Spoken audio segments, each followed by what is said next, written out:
अस्सलाम वालेकुम, welcome back again. आज हम केमिस्ट्री पार्ट 1 चैप्टर नंबर 8 के लेक्चर नंबर 20 को डिस्कस करेंगे। आज जो बेटा हमारा टॉपिक है वो है आयोनाइजेशन कांस्टेंट ऑफ बेसिस, मतलब कि के बी। अगर पेपर के पॉइंट ऑफ व्यू से देखा जाए तो ये शॉर्ट क्वेश्चन इसमें से दो बनते हैं, वो किस तरह से बनते हैं वो भी डिस्कस करते हैं। बाकी सारा का सारा न्यूमेरिकल्स को समझने के लिए टॉपिक है, और इस टॉपिक में से एमसीक्यूज, एंट्री टेस्ट और बोर्ड दोनों के लिए इम्पोर्टेंट है। लास्ट लेक्चर के अंदर बेटा हमने पढ़ा था ionization constant of base acids, जिसे के ए का नाम दिया था। लेकिन आज हम बेटा के बी, मतलब कि आयोनाइजेशन कांस्टेंट ऑफ बेसिस के लिए जिसको के बी के साथ रिप्रेजेंट करते हैं, वो क्या चीज़ होता है। अच्छा, वो कहता है फ़र्ज़ करते हैं कि ये हमारे पास एक बीकर है, बीकर के अंदर बेटा मैंने पानी के अंदर NaOH डाल दिया। आपको पता है कि NaOH क्या होती है बेटा, बेस होती है। अब मैं चाहता हूं कि मैं चेक करूं कि कितनी स्ट्रेंथ बेटा, मतलब कि कितनी जो आपके पास स्ट्रेंथ या क्वांटिटी NaOH की, मतलब उसकी बेसिक क्वांटिटी इसके अंदर कितनी है, वो उसका Kb होता है। तो कहता है कि अब आयोनाइजेशन कांस्टेंट ऑफ बेसिस या के बी क्या है। It is the quantitative measurement of strength of a base. किसी भी बेस की बेटा क्वांटिटिव मेजरमेंट कि वो कितनी हमारे पास उसकी स्ट्रेंथ होती है, उसे हम किसका नाम बोलते हैं बेटा, के बी का बोलते हैं। तो इसीलिए बेटा नीचे मैंने लिखा है smaller K B value weaker the base, कि के बी की वैल्यू जितनी थोड़ी आएगी, इसका मतलब आपके पास उस बेस की स्ट्रेंथ उतनी क्या होगी, कम होगी, और बेस वीक होगा। जितनी के बी की वैल्यू ज़्यादा आएगी, वो आपके पास जो बेस है उतना ज़्यादा क्या होगा, स्ट्रॉन्ग होगा। अब नीचे बेटा वो कहता है कि मिसाल के तौर पे बी स्टैंड फॉर बेस। ये कोई बेस है, ये पानी में डालते हैं, तो ये भी मैंने आपको मिसाल दी है NaOH की। वो कहता है कि ये इस तरह से बनेगा, आपके पास यहाँ से एक H निकलेगा, वो B की तरफ जाएगा, ये क्या बन जाएगा, BH पॉजिटिव, और ये OH नेगेटिव। कहता है इसका अगर केसी लिखते हैं बेटा, केसी आपको पता है कि हम लिखते हैं प्रोडक्ट ओवर रिएक्टेंट। उसके बाद बेटा ये नेक्स्ट स्टेप मैंने किया नहीं है, आपको ये सारी चीज़ों को पता है। वाटर के मालिक्यूल इधर डिवाइड कर रहे हैं, दूसरी साइड पे जाकर क्या करते हैं, मल्टीप्लाई करते हैं। मल्टीप्लाई करेंगे तो हमें पता है इस चीज़ का, इन दोनों को मल्टीप्लाई करने से जो हम कांस्टेंट निकालते हैं, जिस तरह से KW निकाला, जिस तरह से KA निकाला, तो अब बेसिस के लिए कांस्टेंट KB बन जाएगा, तो ये उसके बराबर इक्वेशन आ जाएगी। उसके बाद ये एक शॉर्ट क्वेश्चन था कि के बी क्या होता है, लेकिन पेपर में इतना ज़्यादा आता नहीं है, लेकिन अगर शॉर्ट क्वेश्चन आ जाए तो यही चीज़ें आपको लिखनी है। उसके बाद बेटा जो चीज़ है वो है PKA और PKB। क्योंकि हमने बेटा लास्ट लेक्चर नंबर 19 के अंदर हमने KA को डिस्कस किया था, मतलब आयोनाइजेशन कांस्टेंट ऑफ एसिड्स को। अब हमने बेसिस को डिस्कस कर लिया। अब PKA और PKB क्या चीज़ है, अब इसको गौर से समझिएगा, ये थोड़ा सा टेक्निकली चीज़ें हैं बेटा। वो कहता है कि बेटा देखो कि हमारे पास जो KA और KB, मतलब कि हम दोनों ने कांस्टेंट दोनों पढ़ लिए हैं। वो कहता है उसके बाद उनका PKA मतलब नेगेटिव लॉगरिथम लेने की ज़रूरत हमें क्यों पड़ती है। वो कहता है क्योंकि some KA and KB values are so small. वो कहता है कि कुछ जो KA और KB की वैल्यू इतनी छोटी होती हैं तो उनको हम काउंट नहीं कर सकते। उनको होल नंबर्स के अंदर कन्वर्ट करने के लिए हम क्या करते हैं बेटा, उनका लॉगरिथम लेते हैं।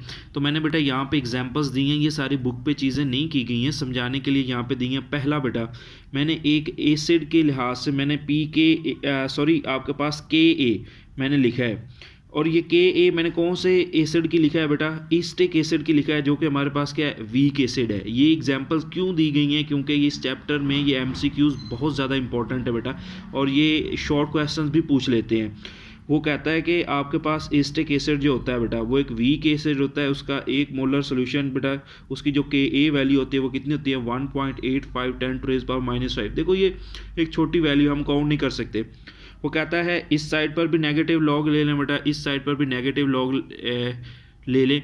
अब देखो आपको पता है कि negative log before something is, उसको हम रिप्रेजेंट स्मॉल p के साथ करते हैं। इस नेगेटिव लॉग की जगह ये आ गया। इधर बेटा नेगेटिव लॉग ये 1.85 का भी ले लिया। आगे आपको पता है लॉग का रूल होता है कि मल्टीप्लाई जब हम ख़त्म करते हैं प्लस आता है, लेकिन उस प्लस को बाहर वाले माइनस ने माइनस कर दिया। आगे 10⁻⁻5 का लॉग ले लिया। इसका बेटा कैलकुलेटर पे लॉग का आंसर लोगे ना, इसका आंसर आएगा 0.2671। और आपको पता है लॉग का रूल क्या होता है कि पावर आपके पास क्या आती है बेटा, स्टार्ट में आ जाती है, और ये माइनस और उस पावर की माइनस मिलके +5 log 10। नेक्स्ट स्टेप में बेटा ये वैसे का वैसा, अब ये log 10 का आंसर 1 होता है, 5 1 ज़र 5। अब 5 में से इसको माइनस करें तो वो कहता है pKa कितनी आती है बेटा, एस्टिक एसिड जो कि वीक एसिड था उसकी pKa वैल्यू कितनी आई है बेटा, 4.73 आई है।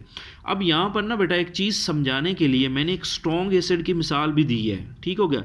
स्ट्रॉन्ग एसिड मैंने कौन सा दिया बेटा, मैंने HCl दिया है, इसको समझिएगा। स्ट्रॉन्ग एसिड HCl बेटा, उसकी जो Ka वैल्यू है देखो 10⁻7 बहुत ज़्यादा है। वीक एसिड की Ka वैल्यू क्या थी, कम थी, ठीक हो गया। अब वो कहता है कि आपके पास इसकी बहुत ज़्यादा, आपके पास क्या चीज़ है, Ka वैल्यू। जब इसका नेगेटिव लॉग लेंगे, इधर भी नेगेटिव लॉग लिया, हमें पता है बेटा नेगेटिव लॉग को pKa लिखते हैं, और इसकी पावर प्लस वाले थी स्टार्ट में आ गई तो माइनस आ गई, क्योंकि प्लस माइनस क्या होता है, माइनस। log 10 का हम आंसर निकालते हैं तो बेटा हमारे पास 1 आता है, तो इसकी कितनी आ गई, -7। अब यहाँ से एक चीज़ देखें बेटा, जो वीक एसिड था, ठीक हो गया, एस्टिक एसिड, वीक एसिड की Ka वैल्यू थोड़ी थी, लेकिन उसकी pKa वैल्यू प्लस में आई और ज़्यादा आई है। स्ट्रॉन्ग एसिड की बेटा Ka वैल्यू ज़्यादा होती है, लेकिन उसकी pKa वैल्यू क्या आती है बेटा, कम आती है। अब इसी तरह से हम बेस को भी देखते हैं, फिर हम इसका रिजल्ट निकालते हैं। अभी बेटा 2 एग्जाम्पल्स हम Kb निकालते हैं, ठीक हो गया। अब ये देखो एक Kb मैंने लिखा 6.3 10⁻⁻1, ये बुक पे नहीं लिखा हुआ, NaOH होती है बेटा। NaOH बेस जो होती है उसकी जो बुक वाले ने बस यही लिख दिया है कि उसकी Kb वेरी स्ट्रॉन्ग या बहुत ज़्यादा होती है, हमें पता है कि ये स्ट्रॉन्ग बेस है। लेकिन अभी जिस तरह से हमने स्ट्रॉन्ग एसिड की जो pKa वैल्यू निकाली वो कम आई है ना, इसी तरह से बेटा जो आपके पास स्ट्रॉन्ग बेस होगी ना उसकी pKb वैल्यू कम आएगी। इसको सॉल्व करते हैं बेटा। देखो इधर बेटा हम लोगों ने माइनस लॉग ले लिया, इधर भी माइनस लॉग ले लिया, तो बाकी चीज़ें बेटा बिल्कुल न्यूमेरिकल सॉल्व करने वैसा है। वो कहता है इधर नेगेटिव लॉग मतलब pKb, और इधर बेटा नेगेटिव लॉग 6.3, और ये प्लस माइनस में हो गया। नेगेटिव लॉग बेटा 10⁻⁻1 का भी हम लोगों ने ले लिया। उसके बाद वो कहता है जो आपके पास pKb इज इक्वल टू, जब माइनस लॉग 6.3 को सॉल्व करेंगे कैलकुलेटर से आंसर आ जाएगा -0.7993 प्लस, ये बेटा आपके पास पावर नीचे आ गई, माइनस माइनस क्या बन गया बेटा प्लस log 10। log 10 का आपको पता है आंसर 1 आता है, 1 1 ज़र 1, 1 में से इसको माइनस करें तो pKb कितनी आ गई बेटा आपके पास NaOH। देखो ये एक स्ट्रॉन्ग बेस थी, बहुत ज़्यादा स्ट्रॉन्ग बेस होती है, सबसे ज़्यादा स्ट्रॉन्गेस्ट बेस होती है, तो उसमें देखो उसकी pKb वैल्यू कितनी है 0.2। अब एक वीक बेस है, बहुत ही वीक बेस है बेटा, जिसका नाम होता है एनिलीन। ये आपने पढ़ना है बेंजीन रिंग के ऊपर बेटा, अगर जब NH2 ग्रुप लगता है ना उसको हम एनिलीन का नाम देते हैं, बहुत वीक बेस होती है। उसकी Kb वैल्यू देखो 4.7 10⁻⁻10 इतनी छोटी वैल्यू अब हम लोग सोच भी नहीं सकते, कैलकुलेट भी नहीं कर सकते। तो वो कहता है कि इसका अब देखो pKb कितना आएगा 9.332, वो ज़्यादा है, ठीक हो गया। वो कहता है इसी तरह से सब सोल्व करेंगे, माइनस लॉग इधर भी लेंगे इधर भी लेंगे बेटा, माइनस लॉग 4.7 को जब हल करेंगे तो उसका आंसर आएगा -6720। अब 10⁻⁻ मीटर नीचे आके प्लस में हो जाएगी, और ये सारा प्रोसेस मैं भी आपको सिखा के आया हूँ, तो ये न्यूमेरिकल्स हैं, ये इतने मुश्किल नहीं है। तो एंड पर एक चीज़ देखो बेटा, pKb वैल्यू ज़्यादा आ रही है जो वीक बेस है, ठीक हो गया। ये आपके पास क्या चीज़ है, स्ट्रॉन्ग बेस है, ये हमारे पास क्या है बेटा, वीक बेस है। जिस तरह से बेटा हमने एक चीज़ सीखी है ना, अब हम रिजल्ट की तरफ जा रहे हैं, यही शॉर्ट क्वेश्चन के लिहाज से इम्पोर्टेंट है। अब ये एग्जाम्पल से मैंने बस प्रूव किया है कि वाकई ही ऐसी बात होती है। वो कहता है आपके पास कि एक ऐसा एसिड या बेस जो कि स्ट्रॉन्ग होगा, उसकी अगर एसिड है तो Ka वैल्यू ज़्यादा होगी स्ट्रॉन्ग एसिड की, लेकिन उसकी pKa वैल्यू क्या होगी बेटा, कम होगी। इसी तरह से अगर कोई बेस स्ट्रॉन्ग है उसकी Kb वैल्यू तो बहुत ज़्यादा है, लेकिन उसकी pKb वैल्यू क्या है, कम है, ठीक है। इसी तरह से अगर कोई बेटा आपके पास वीक बेस है, उसकी Kb वैल्यू बहुत कम है, लेकिन उसकी pKb वैल्यू क्या है, ज़्यादा है। अब यही रिजल्ट बेटा यहाँ पर नीचे मैंने लिखा है, इसको गौर से समझिएगा, यही एंट्री टेस्ट के MCQs है, शॉर्ट क्वेश्चन है। वो कहता है larger pKa value weaker is the acid. इसका मतलब क्या होगा, जिसकी pKa वैल्यू ज़्यादा होगी एसिड हमारे पास वो कौन सा होगा, वो एसिड हमारे पास वीक होगा। वो कहता है जिसकी पी के बी वैल्यू ज़्यादा होगी, इसी तरह से बेस भी क्या होगा बेटा, वीक होगा। वाइस वर्सा, जिसकी आपके पास वैल्यू पी के ए ज़्यादा होगी, आपके पास जिसकी वैल्यू कम होगी वो स्ट्रॉन्ग एसिड होगा। यही रिज़ल्ट बेटा मैंने ऊपर प्रूव किया है। ठीक हो गया।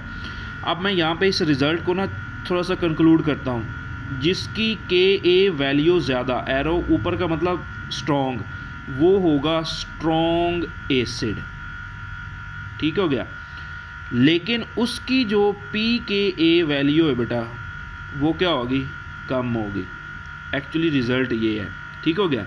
इसी तरह से बेटा वो कहता है जिसकी बेटा आपके पास के ए वैल्यू, ठीक हो गया, वो कहता है के ए वैल्यू जिसकी आपके पास कम होगी वो वीक एसिड कहलाएगा। ठीक हो गया। और उसकी जो पी के ए है वो क्या होगी, ज़्यादा होगी। मतलब एक दूसरे के क्या उल्ट होंगे, बिल्कुल बेसिस का भी इसी तरह से होगा। उसके बाद एक और एमसीक्यूज है बेटा, तीसरा रिजल्ट है, इसको समझिएगा। वो कहता है कि अगर बेटा ये जो पी के ए या पी के बी हम जो निकाल रहे हैं, मिसाल के तौर पे एक है एसिड, बेटा इसको समझिएगा, एसिड है 1, A1 मैं दे रहा हूँ, उसकी जो पी के ए वैल्यू आती है 4। एक एसिड है उसकी वैल्यू आती है बेटा 3।